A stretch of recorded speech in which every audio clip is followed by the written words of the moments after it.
Bonjour et bienvenue à Sa Parole pour aujourd'hui. Le thème du jour, histoire de basse-cour. Toutes ces bénédictions viendront sur toi lorsque tu obéiras à la voix du Seigneur.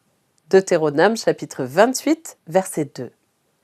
Le célèbre roman de Jack London, Cro-Blanc, raconte l'histoire d'un animal mi-chien, mi-loup qui apprend à vivre parmi les hommes.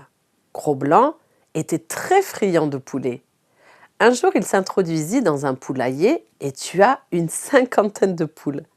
Son maître, Weedon Scott, que Cro-Blanc aimait de tout son cœur, le gronda avant de l'emmener à nouveau dans le poulailler. Quand Cro-Blanc vit sa nourriture préférée en train de se promener sous son nez, il obéit à son instinct et se jeta sur les volailles. Mais aussitôt, la voix cinglante de son maître le rappela à l'ordre.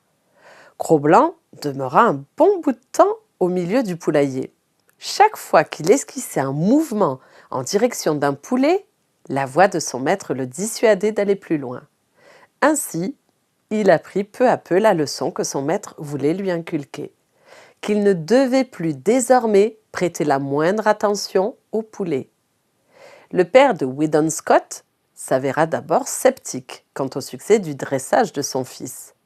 Un tueur de poulet demeure toujours un tueur de poulet, affirma-t-il, jusqu'au moment où Weedon décida de parier avec lui qu'il réussirait.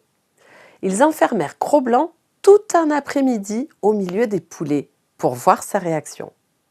Enfermé dans le poulailler, Cro-Blanc se coucha tranquillement et s'endormit. Il se réveilla une seule fois pour aller boire à l'auge qui se trouvait au milieu du poulailler. Quant aux poulets, il les ignora superbement. Il fit comme s'ils n'existaient même pas. À 16 heures, il prit son élan et franchit sans effort la barrière, puis se dirigea d'un pas nonchalant vers la maison. Il avait accepté la règle imposée par son maître. Par amour pour son maître et parce qu'il voulait lui obéir, Cro-Blanc apprit à dominer l'instinct de sa race. Même s'il ne le comprenait, il avait choisi de soumettre sa volonté à celle de son maître.